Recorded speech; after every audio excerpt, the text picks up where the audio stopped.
Hi guys, আসসালামু আলাইকুম। সবাই কেমন আছেন? আশা করি সবাই ভালো আছেন। আলহামদুলিল্লাহ আমি ভালো। রান্নাবান্নার একটা ভিডিও নিয়ে আসলাম। শুক্রবার মানেই রান্নাবান্না।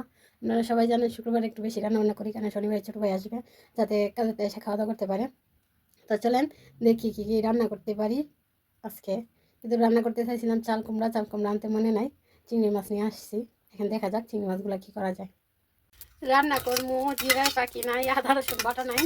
গতকালকে আদা রসুন শিলা রাখছিলাম, এখন জিরাগুলো টাইলা রান্নার আগে এগুলো মিক্সারে পেস্ট করে নিব। আর আমি সবসময় হাতে জিরাটা টাইলা বাজা রাখি, তাহলে জিরাটা যেরকম বেশি লাগে না। হাতে বাজা জিরা দিয়ে রান্না করলে কিন্তু তরকারি টেস্ট অন্যরকম আসে। এগুলো আস্তে আস্তে বাইজা নেবো। আর কতগুলো আছে দেখেন, একবার জিরা পাখি কিনে নিচ্ছি, রসুন পেস্ট করে নিচ্ছি, এলো আদা এখনো ডালি নাই, ঢেলে নেবো। রুই মাছের পেটি দিয়ে আলু দিয়ে চিন্তা ঝুল করবো। মাছের গুলো বাইজা নিচ্ছি। চাল কুমড়া রান্নার জন্য চিংড়ি মাছ নিয়েছিলাম, চাল কুমড়া নাই, আনতে মনে নাই, তার জন্য চিংড়ি মাছগুলো বাইজা নেবো। চিংড়ি মাছের জন্য মশলা কষিয়ে নিলাম, চিংড়ি মাছগুলো দিয়ে দেবো। চিংড়ি মাছগুলো বাইজা রান্না করলে শক্ত হয়ে যাবে, তার জন্য আমি রান্না করতেছি, তাহলে খাইতে একটু গরম থাকবে, সফট থাকবে, সফট।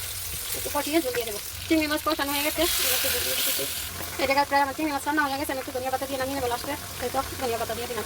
রুই মাছ রান্নার জন্য আমি সিম আলু ভাজা নিতে সেই জায়গায় সঙ্গে সঙ্গে সিমগুলা সব ভিতরে দিচ্ছি, আছে দানাওয়ালা সবগুলা দিচ্ছি, তাইতে সবটা সিম আছি রান্নার জন্য। এই জায়গায় সিমগুলো ভাজা হয়ে গেছে, নামিয়ে নিলাম।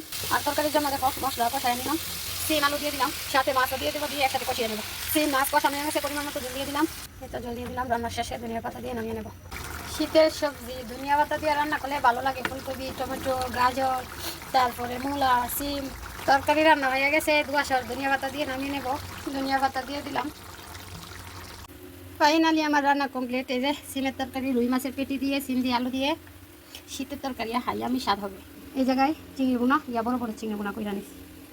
আর এই জায়গায় একটু সিজেল পাতা মানে মূলা শাক দিয়ে রানিছি। এই যে মূলা শাকটা, আমি কিন্তু শাকের কোনো হলুদ দিই না। সব কিছু মজাদার খাবার রান্না করছি আজকে। আমি বড় একটা চিংড়ি মাছ, দেখো বিসমিল্লাহ।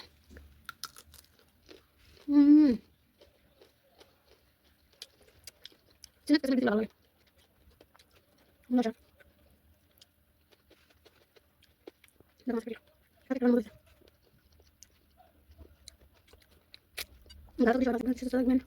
আল্লাহ হাফেজ। দেখেন সিমের বিচি বড়া সব দিতে, সিমের বিচি।